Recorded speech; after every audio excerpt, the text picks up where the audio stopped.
श्रीगणेशाय नमः। हनुमान् पूर्वतः पातु दक्षिणे पवनात्मजः। पातु प्रतीच्यामक्षघ्नः सौम्ये सागरतारकः। ऊर्ध्वं पातु कपिश्रेष्ठः केसरीप्रियनन्दनः।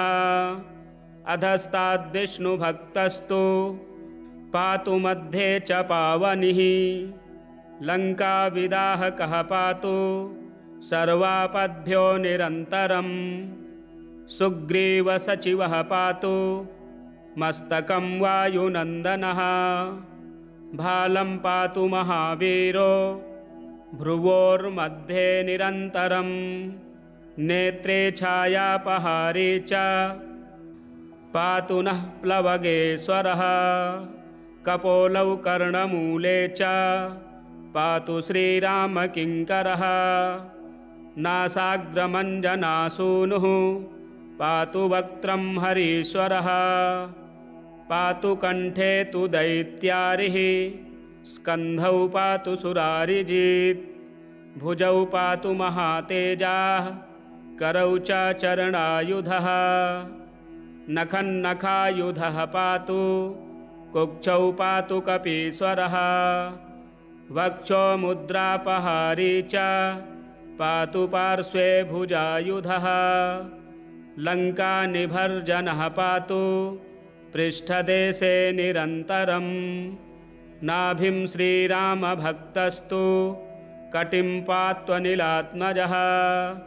गुह्यं पातु महाप्राज्ञः शक्थिनी अतिथिप्रियः।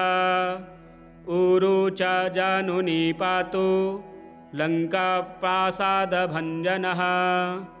जङ्घे पातु कपिश्रेष्ठो गुल्फौ पातु महाबलः।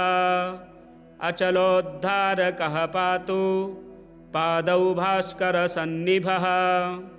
अङ्गानि पातु सत्त्वाढ्यः पातु पादाङ्गुलीः सदा। मुखाङ्गानि महासूरः पातु रोमाणि चात्मवान्। दिवारात्रौ त्रिलोकेषु सदा गतिसुतोऽवतु।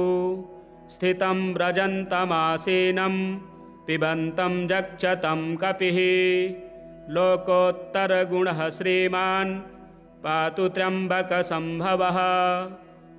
प्रमत्तं वा शयानं गहनेऽम्बुनि। स्थलेऽन्तरिक्षे ह्यग्नौ वा पर्वते सागरे द्रुमे। सङ्ग्रामे सङ्कटे घोरे विराड्रूपधरोऽवतु। डाकिनी शाकनी मारी कालरात्रिमरीचिका। शयानं मां विभुः पातु पिशाचोरगराक्षसीः। दिव्यदेहधरो धीमान् सर्वसत्त्वभयङ्करः। साधकेन्द्रावनः शश्वत् पातु सर्वत एव मां। यद्रूपं भीषणं दृष्ट्वा पलायन्ते भयानकाः। स सर्वरूपः सर्वज्ञः सृष्टिस्थितिकरोऽवतु। स्वयं ब्रह्मा स्वयं विष्णुः साक्षाद्देवो महेश्वरः। सूर्यमण्डलगः श्रीधः पातु कालत्रयेऽपि मां। यस्य शब्दमुपाकर्ण्य दैत्यदानवराक्षसाः देवा मनुष्यास्तिर्यञ्चः स्थावरा जङ्गमास्तथा। सभयाभयनिर्मुक्ता भवन्ति स्वकृतानुगाः। यस्यानेककथाः पुण्याः श्रूयन्ते प्रतिकल्पके। सोऽवतात् साधकश्रेष्ठं सदा रामपरायणः। वैधात्रधात्री प्रभृति यत्किञ्चिद्दृश्यतेत्यलं। विद्धि व्याप्तं यथा कीश रूपेणानञ्जनेन तत्। यो विभुः सोऽहमेषोऽहं स्वीयः स्वयमडुर्बृहत्। ऋग्यजुः सामरूपश्च प्रणवस्त्रिवृदध्वरः तस्मै सर्वस्मै च सर्वस्मै नतोऽस्म्यात्मसमाधिना अनेकान्तब्रह्माण्ड धृते ब्रह्मस्वरूपिणे समीरणात्मने तस्मै नतोऽस्म्यात्मस्वरूपिणे नमो हनुमते तस्मै नमो मारुतसूनवे नमः श्रीरामभक्ताय श्यामाय महते नमः नमो वानरवीराय सुग्रीवसख्यकारिणे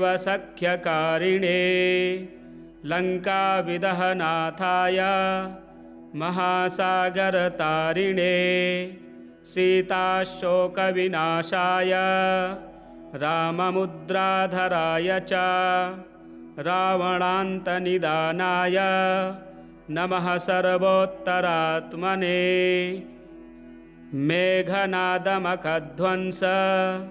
कारणाय नमो नमः अशोकवनविध्वंस कारिणे जयदायिने वायुपुत्राय वीराय आकाशोदरगामिने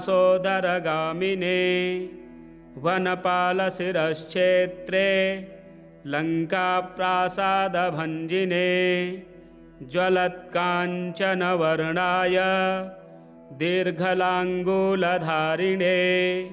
सौमित्रिजयदात्रे च रामदूताय ते नमः अक्षस्य वधकर्त्रे च ब्रह्मशस्त्रनिवारिणे लक्ष्मणाङ्गमहाशक्ति जातक्षतविनाशिने रक्षोघ्नाय रिपुघ्नाय भूतघ्नाय नमो नमः ऋक्षवानरवीरौघ प्रासादाय नमो नमः परसैन्यबलघ्नाय शस्त्रास्त्रघ्नाय ते नमः विषघ्नाय दुषघ्नाय भयघ्नाय नमो नमः महारिपुभयघ्नाय भक्तत्राणैककारिणे परप्रेरितमन्त्राणां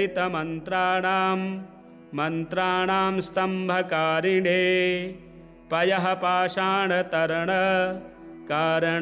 नमो नमः बालार्कमण्डलग्रासकारिणे दुःखहारिणे नखायुधाय भीमाय दन्तायुधधराय च विहङ्गमाय शर्वाय वज्रदेहाय ते नमः प्रतिग्रामस्थितायाथ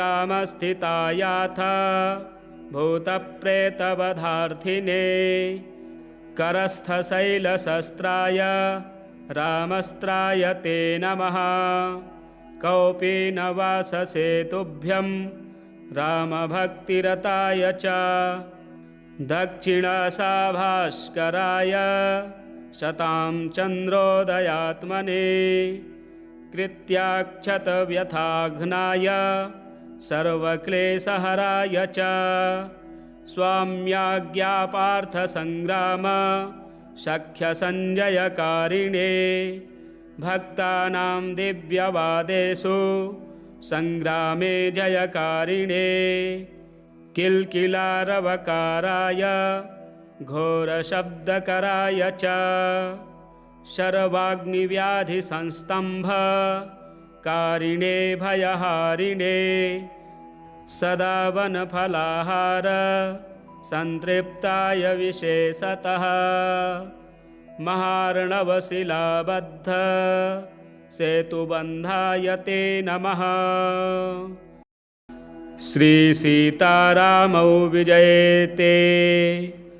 ॐ हनुमानञ्जनासूनुर्धीमान् केसरीनन्दनः वातात्मजो वरगुणो वानरेन्द्रो विरोचनः सुग्रीवसचिवः श्रीमान् सूर्यशिष्यसुखप्रदः ब्रह्मदत्तवरो ब्रह्म भूतो ब्रह्मर्षिसन्नुतः जितेन्द्रियो जिताराति रामदूतो रणोत्कटः सञ्जीवनी समाहर्ता सर्वसैन्यप्रहर्षकः रावणाकम्प्य सौमित्री नयनस्फुटभक्तिमान् अशोकवनिकाच्छेदी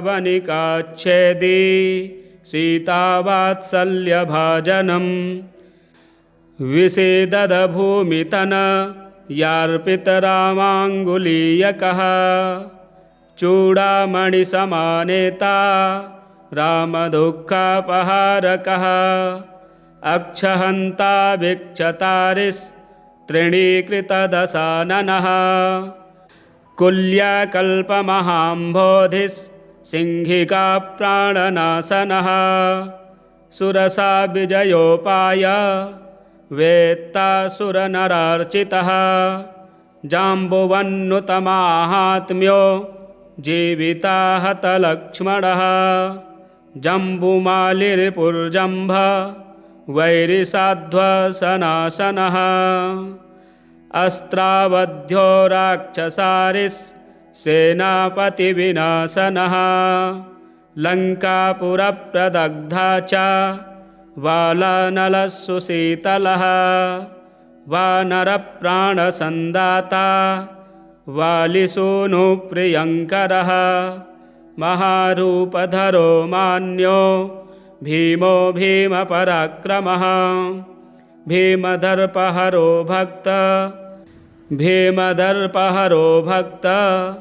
वत्सलो भर्तृसितासरः रघुवंशप्रियकरो रणधीरो रयाकरः भर्तार्पितसन्देशो भगवच्छिलष्टविप्रग्रहः अर्जुनध्वजवासी च तर्जिताशरनायकः महान् महामधुर्वाङ् महात्मा मातरिस्वजः मरुन्नुतो महोदार गुणो मधुवनप्रियः महाधैर्यो महावीर्यो मिहराधिककान्तिमान् अन्नदो वसुदो वाग्मी ज्ञानदो वत्सलो वशीकृताखिलजगद् वरदो वानराकृतिः भिक्षुरूपप्रतिच्छन्नो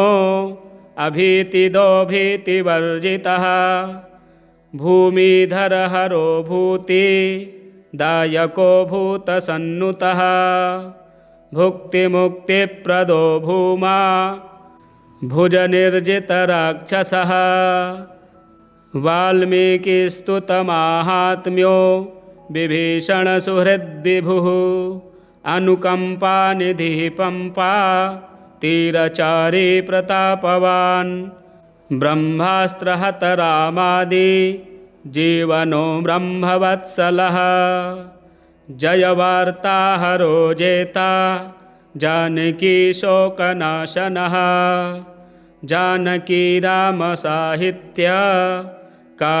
जनसुखप्रदः बहुयोजनगन्ता च बलवीर्यगुणाधिकः रामणालयमर्दी च रामपादाब्जवाहकः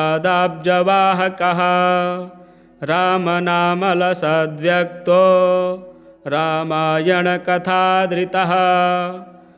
रामस्वरूपविलसन् मानसो रामवल्लभः इत्थमष्टोत्तरशतं नाम्नां वातात्मजस्य यः अनुसन्ध्यं पठेत्तस्य मारुतिः सम्प्रसीदति प्रसन्ने मारुतौ रामो भुक्तिमुक्तिप्रयच्छति प्रसन्ने मारुतौ रामो भुक्तिमुक्तिप्रयच्छति अञ्जनागर्भसम्भूतम् अग्निमित्रस्य पुत्रकं नमामि रामदूतं तं सर्वकार्यार्थसिद्धये आदित्यसदृशं बालम् अरुणोदयसम्भवं नमामि रामदूतं तं सर्वकार्यार्थसिद्धये इंगितज्ञस्य रामस्य दूतकार्यपरायणं नमामि रामदूतं तं सर्वकार्यार्थसिद्धये ईश्वरस्यांशसम्भूतम् ईषणारहितं हरिं नमामि रामदूतं तं सर्वकार्यार्थसिद्धये उदधिक्रमणं वीरम् उदारचरितं विभुं नमामि रामदूतं तं सर्वकार्यार्थसिद्धये उरुवेगोत्थिता वृक्षा मुहूर्तं कपिमन्वयुः नमामि रामदूतं तं सर्वकार्यार्थसिद्धये ऋक्शाखाध्यायिनं शान्तं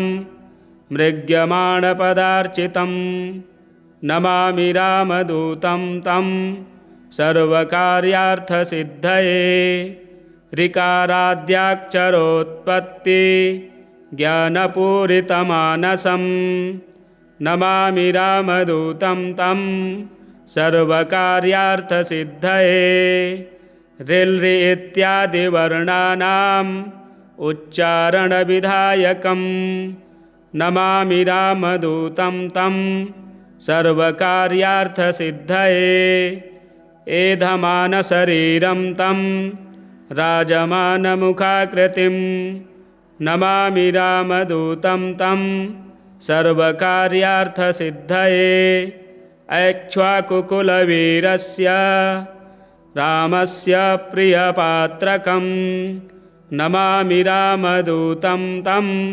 सर्वकार्यार्थसिद्धये औषधाद्रिसमानीता दिव्यौषधिसमन्वितां नमामि रामदूतं तं सर्वकार्यार्थसिद्धये औत्सुक्यमात्रकालेन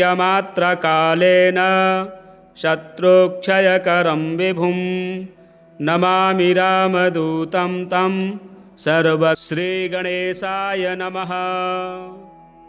हनुमान् पूर्वतः पातु दक्षिणे पवनात्मजः पातु प्रतीच्यामक्षघ्नः सौम्ये सागरतारकः ऊर्ध्वं पातु कपिश्रेष्ठः केसरीप्रियनन्दनः अधस्ताद्विष्णुभक्तस्तु पातु मध्ये च पावनिः लङ्काविदाहकः पातु सर्वापद्भ्यो निरन्तरं सुग्रीवसचिवः पातु मस्तकं वायुनन्दनः भालं पातु महावीरो भ्रुवोर्मध्ये निरन्तरं नेत्रे छायापहारी च पातु नः प्लवगेश्वरः कपोलौ कर्णमूले च पातु श्रीरामकिङ्करः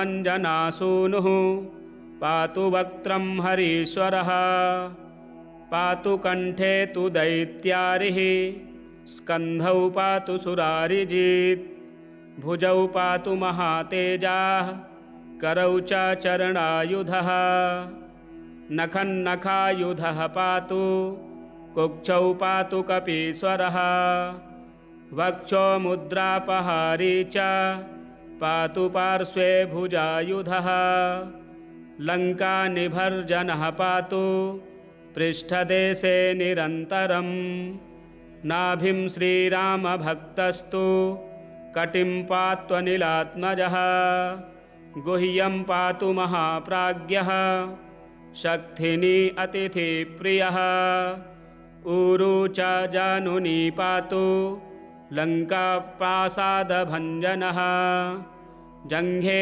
पातु कपिश्रेष्ठो गुल्फौ पातु महाबलः अचलोद्धारकः पातु पादौ भास्करसन्निभः अङ्गानि पातु सत्त्वाढ्यः पातु पादाङ्गुलीः सदा मुखाङ्गानि महासूरः पातु रोमाणि चात्मवान् दिवारात्रौ त्रिलोकेषु सदा गतिसुतोऽवतु स्थितं व्रजन्तमासीनं पिबन्तं जक्षतं कपिः लोकोत्तरगुणः श्रीमान् पातु त्र्यम्बकसम्भवः प्रमत्तं वा शयानं गहनेऽम्बुनि स्थलेऽन्तरिक्षे ह्यग्नौ वा पर्वते सागरे द्रुमे संग्रामे संकटे घोरे विराड्रूपधरोऽवतु डाकिनी शाकनी मारी कालरात्रि मरीचिका शयानं मां विभुः पातु पिशाचोरगराक्षसीः दिव्यदेहधरो धीमान् सर्वसत्त्वभयङ्करः साधकेन्द्रावनः शश्वत् पातु सर्वत एव मां यद्रूपं भीषणं दृष्ट्वा पलायन्ते भयानकाः स सर्वरूपः सर्वज्ञः सृष्टिस्थितिकरोऽवतु स्वयं ब्रह्मा स्वयं विष्णुः साक्षाद्देवो महेश्वरः सूर्यमण्डलगः श्रीदः पातु कालत्रयेऽपि मां यस्य शब्दमुपाकर्ण्य दैत्यदानवराक्षसाः देवा मनुष्यास्तिर्यञ्चः स्थावरा जङ्गमास्तथा सभयाभयनिर्मुक्ता भवन्ति स्वकृतानुगाः यस्यानेककथाः पुण्याः श्रूयन्ते प्रतिकल्पके सोऽवतात् साधकश्रेष्ठं सदा रामपरायणः वैधात्रधात्री प्रभृति यत्किञ्चिद्दृश्यतेत्यलं विद्धि व्याप्तं यथा कीश रूपेणानञ्जनेन तत् यो विभुः सोऽहमेषोऽहं स्वीयः स्वयमडुर्बृहत् ऋग्यजुः सामरूपश्च प्रणवस्त्रिवृदध्वरः तस्मै सर्वस्मै च सर्वस्मै नतोऽस्म्यात्मसमाधिना अनेकान्तब्रह्माण्ड धृते ब्रह्मस्वरूपिणे समीरणात्मने तस्मै नतोऽस्म्यात्मस्वरूपिणे नमो हनुमते तस्मै नमो मारुतसूनवे नमः श्रीरामभक्ताय श्यामाय महते नमः नमो वानरवीराय सुग्रीवसख्यकारिणे लङ्काविदहनाथाय महासागरतारिणे सीताशोकविनाशाय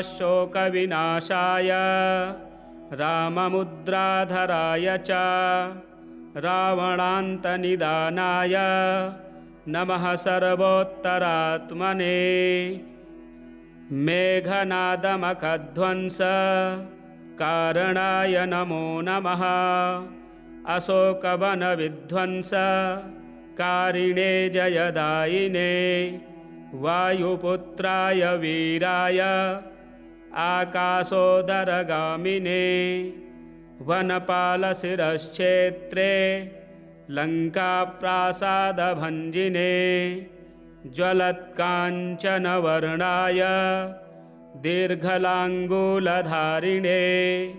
सौमित्रिजयदात्रे च रामदूताय ते नमः अक्षस्य वधकर्त्रे च ब्रह्मशस्त्रनिवारिणे लक्ष्मणाङ्गमहाशक्ति जातक्षतविनाशिने रक्षोघ्नाय रिपुघ्नाय भूतघ्नाय नमो नमः ऋक्षवानरवीरौघ प्रासादाय नमो नमः परसैन्यबलघ्नाय शस्त्रास्त्रघ्नाय ते नमः विषघ्नाय दुषघ्नाय भयघ्नाय नमो नमः महारिपुभयघ्नाय भक्तत्राणैककारिणे परप्रेरितमन्त्राणां मन्त्राणां स्तम्भकारिणे पयः पाषाणतरणकारणाय नमो नमः। बालार्कमण्डलग्रासकारिणे दुःखहारिणे नखायुधाय भीमाय दन्तायुधधराय च विहङ्गमाय शर्वाय वज्रदेहाय ते नमः। प्रतिग्रामस्थितायाथ भूतप्रेतवधार्थिने करस्थशैलशस्त्राय रामस्त्राय ते नमः। कौपीनवाससेतुभ्यं रामभक्तिरताय च दक्षिणसाभास्कराय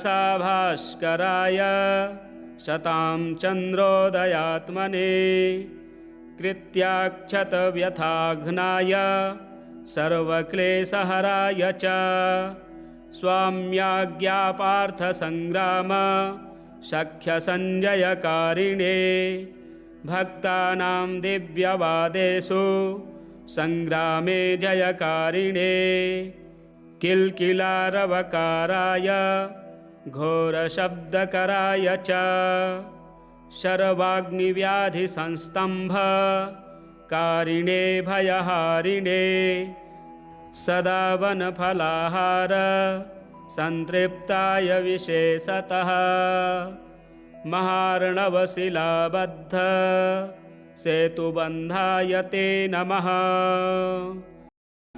श्री सीतारामौ विजयते।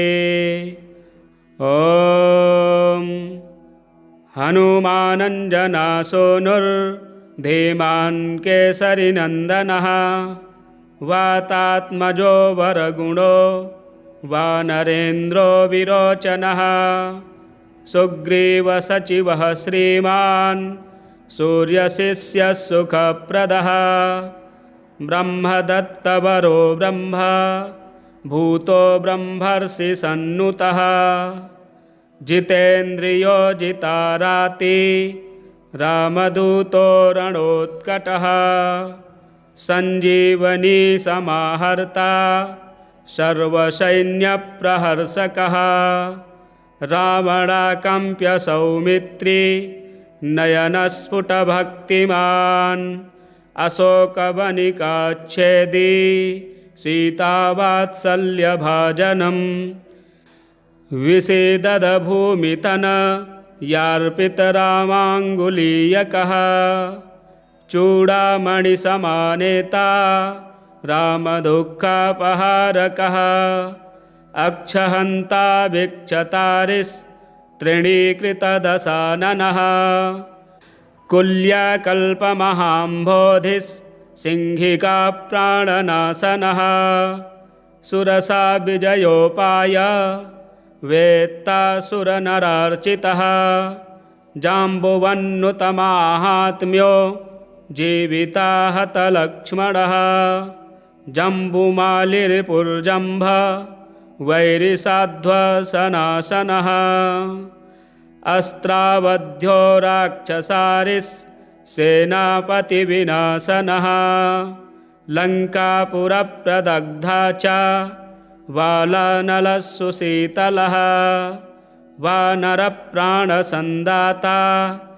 वालिसूनुप्रियङ्करः महारूपधरो मान्यो भीमो भीमपराक्रमः भीमदर्पहरो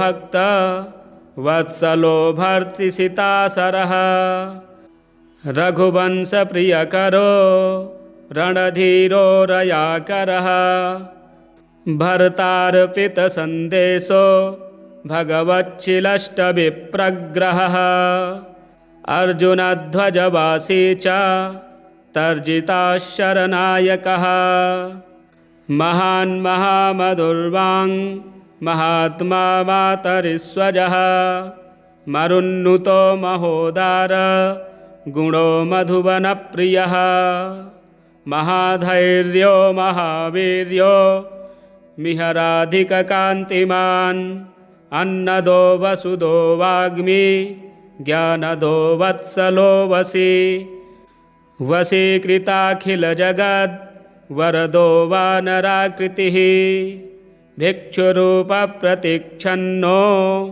अभीतिदो भीतिवर्जितः भूमिधरहरो भूति दायको भूतसन्नुतः भुक्तिमुक्तिप्रदो भूमा भुजनिर्जितराक्षसः वाल्मीकिस्तुतमाहात्म्यो विभीषणसुहृद्विभुः अनुकम्पानिधिः पम्पा तीरचारी प्रतापवान् ब्रह्मास्त्रहतरामादि जीवनो ब्रह्मवत्सलः जयवार्ताहरो जेता जानकी शोकनाशनः जानकी रामसाहित्यकारी जनसुखप्रदः बहुयोजनगन्ता च बलवीर्यगुणाधिकः रामणालयमर्दी च रामपादाब्जवाहकः रामनामलसद्व्यक्तो रामायणकथाधृतः रामस्वरूपविलसन् मानसो रामवल्लभः इत्थमष्टोत्तरशतं नाम्नां वातात्मजस्य यः अनुसन्ध्यं पठेत्तस्य मारुतिः सम्प्रसीदति प्रसन्ने मारुतौ रामो भुक्तिमुक्तिप्रयच्छति प्रसन्ने मारुतौ रामो भुक्तिमुक्तिप्रयच्छति अञ्जनागर्भसम्भूतम् अग्निमित्रस्य पुत्रकं नमामि रामदूतं तं सर्वकार्यार्थसिद्धये आदित्यसदृशं बालम् अरुणोदयसम्भवं नमामि रामदूतं तं सर्वकार्यार्थसिद्धये इंगितज्ञस्य रामस्य दूतकार्यपरायणं नमामि रामदूतं तं सर्वकार्यार्थसिद्धये ईश्वरस्यांशसम्भूतम् ईषणारहितं हरिं नमामि रामदूतं तं सर्वकार्यार्थसिद्धये उदधिक्रमणं वीरम् उदारचरितं विभुं नमामि रामदूतं तं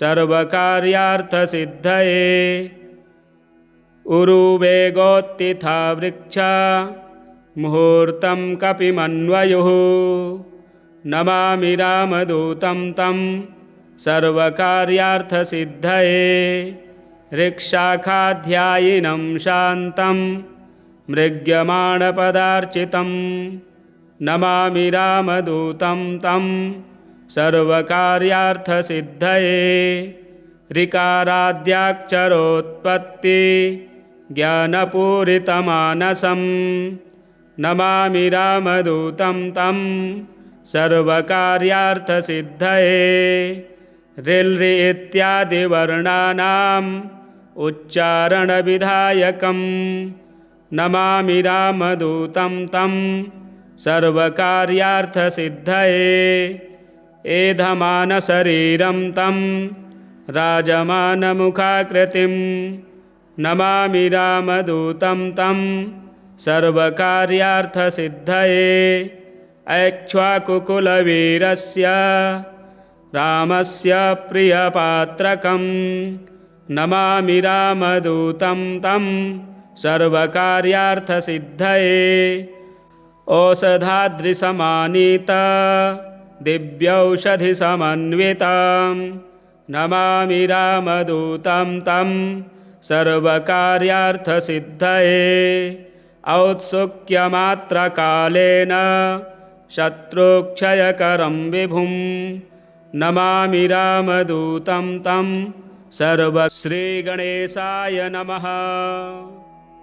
हनुमान् पूर्वतः पातु दक्षिणे पवनात्मजः पातु प्रतीच्यामक्षघ्नः सौम्ये सागरतारकः ऊर्ध्वं पातु कपिश्रेष्ठः केसरीप्रियनन्दनः अधस्ताद्विष्णुभक्तस्तु पातु मध्ये च पावनिः लङ्काविदाहकः पातु सर्वापद्भ्यो निरन्तरम् सुग्रीवसचिवः पातु मस्तकं वायुनन्दनः भालं पातु महावीरो भ्रुवोर्मध्ये निरन्तरम् नेत्रे छायापहारी च पातु नः प्लवगेश्वरः कपोलौ कर्णमूले च पातु श्रीरामकिङ्करः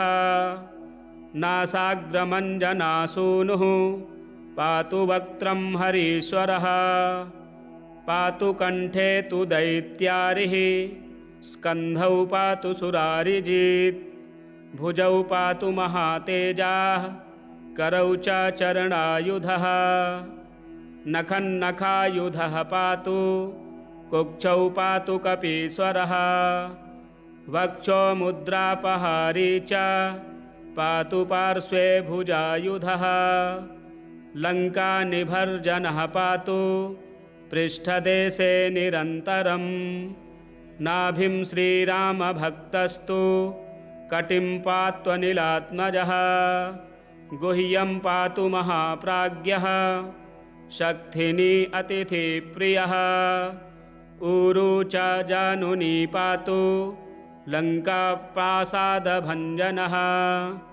जङ्घे पातु कपिश्रेष्ठो गुल्फौ पातु महाबलः अचलोद्धारकः पातु पादौ भास्करसन्निभः अङ्गानि पातु सत्त्वाढ्यः पातु पादाङ्गुलीः सदा मुखाङ्गानि महासूरः पातु रोमाणि चात्मवान् दिवारात्रौ त्रिलोकेषु सदा गतिसुतोऽवतु स्थितं व्रजन्तमासीनं पिबन्तं जक्षतं कपिः लोकोत्तरगुणः श्रीमान् पातु त्र्यम्बकसम्भवः प्रमत्तं वा शयानं गहनेऽम्बुनि स्थलेऽन्तरिक्षे ह्यग्नौ वा पर्वते सागरे द्रुमे सङ्ग्रामे सङ्कटे घोरे विराड्रूपधरोऽवतु डाकिनी शाकनी मारी कालरात्रिमरीचिका शयानं मां विभुः पातु पिशाचोरगराक्षसीः दिव्यदेहधरो धीमान् सर्वसत्त्वभयङ्करः साधकेन्द्रावनः शश्वत् पातु सर्वत एव मां यद्रूपं भीषणं दृष्ट्वा पलायन्ते भयानकाः स सर्वरूपः सर्वज्ञः सृष्टिस्थितिकरोऽवतु स्वयं ब्रह्मा स्वयं विष्णुः साक्षाद्देवो महेश्वरः सूर्यमण्डलगः श्रीधः पातु कालत्रयेऽपि मां यस्य शब्दमुपाकर्ण्य दैत्यदानवराक्षसाः देवा मनुष्यास्तिर्यञ्चः स्थावरा जङ्गमास्तथा सभयाभयनिर्मुक्ता भवन्ति स्वकृतानुगाः यस्यानेककथाः पुण्याः श्रूयन्ते प्रतिकल्पके सोऽवतात् साधकश्रेष्ठं सदा रामपरायणः वैधात्रधात्री प्रभृति यत्किञ्चिद्दृश्यतेत्यलं विद्धि व्याप्तं यथा कीश रूपेणानञ्जनेन तत् यो विभुः सोऽहमेषोऽहं स्वीयः स्वयमडुर्बृहत् ऋग्यजुःसामरूपश्च प्रणवस्त्रिवृदध्वरः तस्मै सर्वस्मै च सर्वस्मै नतोऽस्म्यात्मसमाधिना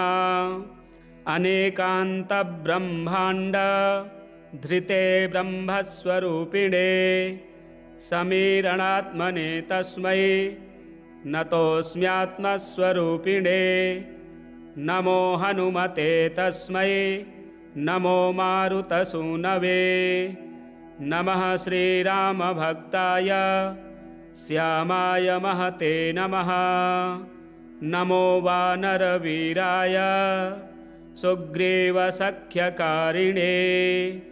लङ्काविदहनाथाय महासागरतारिणे सीताशोकविनाशाय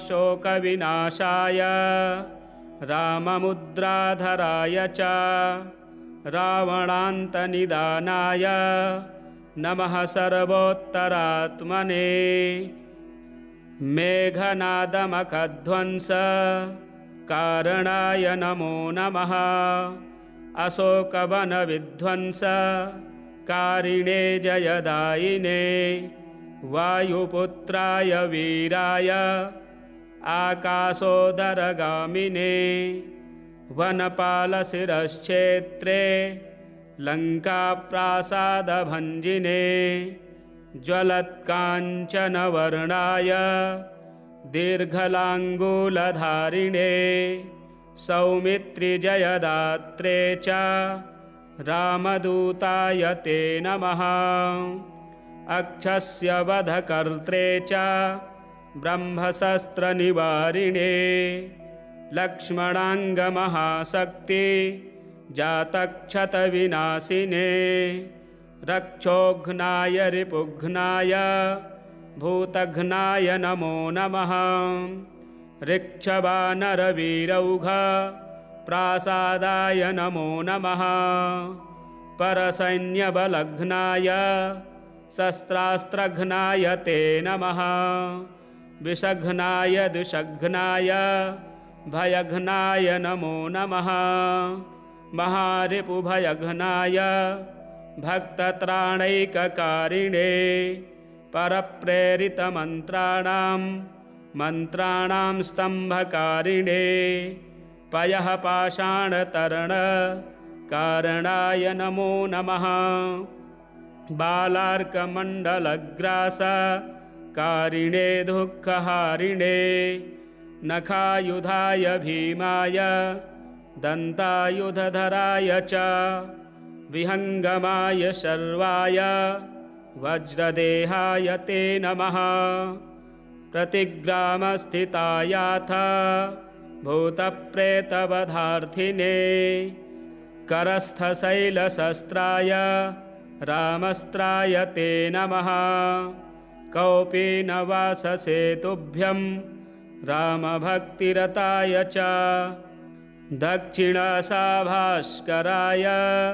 शतां चन्द्रोदयात्मने कृत्याक्षतव्यथाघ्नाय सर्वक्लेशहराय च स्वाम्याज्ञापार्थसङ्ग्राम सख्यसञ्जयकारिणे भक्तानां दिव्यवादेषु सङ्ग्रामे जयकारिणे किल्किलारवकाराय घोरशब्दकराय च शर्वाग्निव्याधिसंस्तम्भकारिणे भयहारिणे सदा वनफलाहार सन्तृप्ताय विशेषतः महार्णवशिलाबद्ध सेतुबन्धाय ते नमः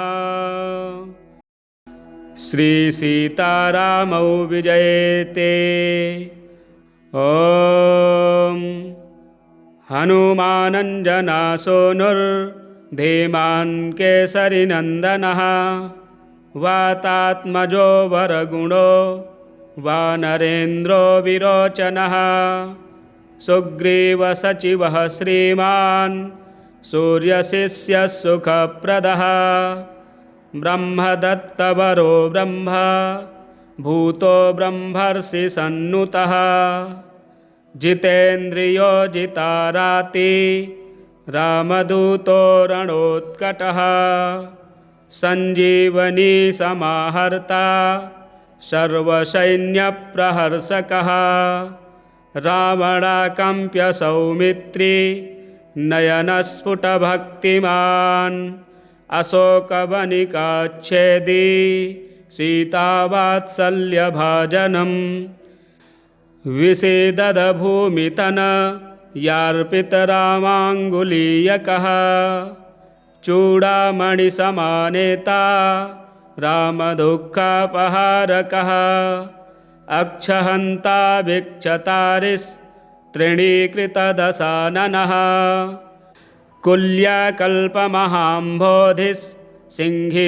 कुल्याकल्पमहाम्भोधिसिंहिकाप्राणनाशनः सुरसा विजयोपाय वेत्तासुरनरार्चितः जाम्बुवन्नुतमाहात्म्यो जीविताहतलक्ष्मणः जम्बुमालिरिपुर्जम्भ वैरिसाध्वसनाशनः अस्त्रावध्यो राक्षसारिस्सेनापतिविनाशनः लङ्कापुरप्रदग्धा च वालानलः सुशीतलः वानरप्राणसन्दाता वालिसूनुप्रियङ्करः महारूपधरो मान्यो भीमो भीमपराक्रमः भीमदर्पहरो भक्त वत्सलो भर्तृसितासरः रघुवंशप्रियकरो रणधीरो रयाकरः